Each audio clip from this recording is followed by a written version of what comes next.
God is good all the time. He put a song of praise in his heart of mine. God is good all the time. Through the darkest night, his light will shine. God is good. God is good all the time.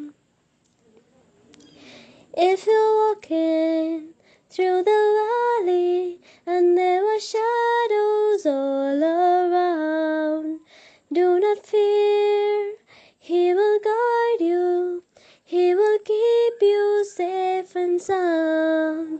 He has promised to never leave you nor forsake you, and his word is true. God is good all the time. He put a song of praise in his heart of mine. God is good all the time. Through the darkest night, his light will shine. God is good. God is good all the time.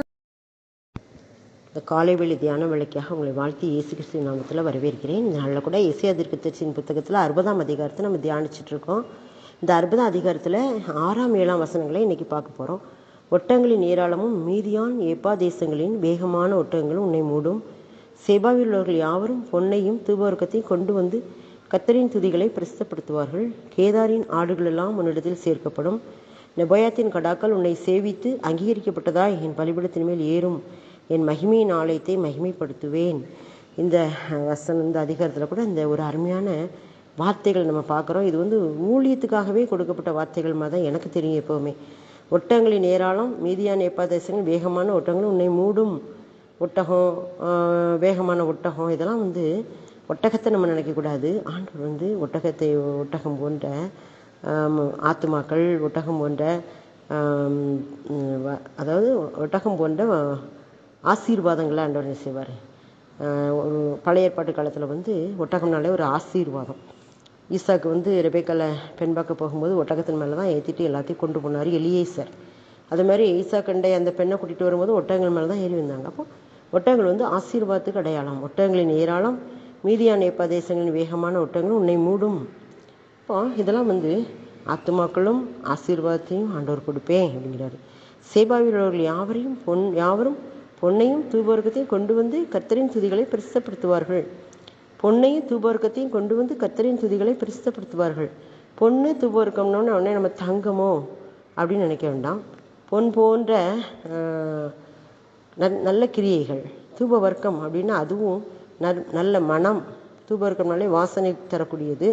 இதில் நற்கிரியைகள், வாசனை தரக்கூடிய கிரியைகள், நற்கிரியைகளெல்லாம் ஆண்டவர் கொண்டு வந்து கர்த்தரின் துதிகளை மக்கள் மூலமாக கொண்டு வந்து பிரசித்தப்படுத்துறது தான் சொல்லப்படுது. ஆத்துமாக்கள் அவங்களுடைய நற்கிரியைகளை சாட்சியாக சொல்லுவது, அவங்களுடைய மகிமை ஆண்டவருக்கு செலுத்துவது, இதுதான் இந்த இடத்துல சொல்லப்படுது. பொண்ணு தூபவர்க்கம் நம்ம தங்கம் தான் கொண்டு வருவாங்க, நம்ம என்ன செய்யக்கூடாது, நினைக்கக்கூடாது. ஆத்துமாக்களை விலையேறப்பட்டதான். அந்த ஆத்துமாக்களை கொண்டு வருவது தான் இது குறிக்கிறது.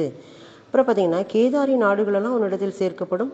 நெபாயாத்தின் கடாக்கள் உன்னை சேவித்து அங்கீகரிக்கப்பட்டதா என் பலிபீடத்தின் மேல் ஏறும். கேதாரின் ஆடுகள் அப்படின்னாலே அந்த ஆடுகள் ஒரு வலிமையான, திறமையான, பலமான மயிர் நிறைய உள்ள ஆடுகள். அந்த ஆடுகள்லாம் உன்னிடத்தில் சேர்க்கப்படும். நெபாயாத்தின் கடாக்கள் உன்னை சேவித்து அங்கீகரிக்கப்பட்டதா என் பலிபீடத்தின் மேல் ஏறும். நெபாயாத்தின் கடாக்கள்னு அது ஒரு வலிமை மிகுந்தது.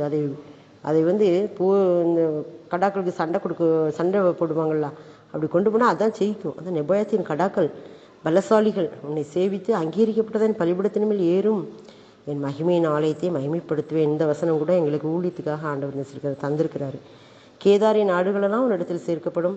நெபாயாத்தின் கடாக்கள் உன்னை சேவித்து அங்கீகரிக்கப்பட்டதா என் பலிபீடத்தின் மேல் ஏறும். என் மகிமையின் ஆலயத்தை மகிமைப்படுத்துவேன். இந்த வசனம் ஆண்டவர் தந்திருக்கிறாருன்னா அது நிச்சயமாக என்ன செய்வார், ஒரு நாள் நிறைவேற்றுவார். அந்த நாள் என்னைக்குன்னு நமக்கு தெரியாது. நாம் பொறுமையாக காத்திருந்து வாக்குத்தத்தங்களை சுதந்திரித்துக் கொள்ள வேண்டும். என் மகிமையின் ஆலயத்தை மகிமைப்படுத்துவேன்.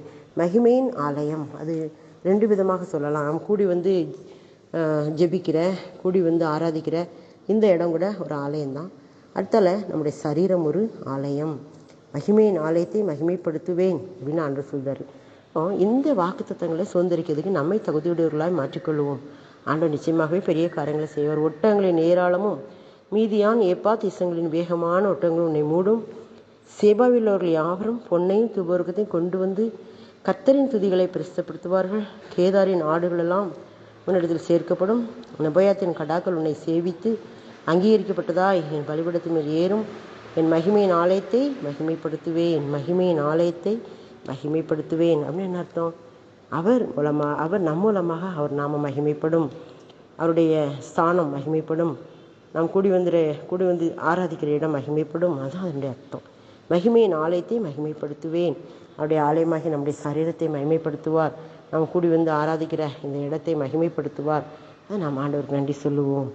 மகிமையடையும் இயேசுராஜனே, மாறாத நல்ல மேய்ப்பனே, உந்தன் திருநாமம் வாழ்க, உலகெங்கும் அரசு வருக வருக.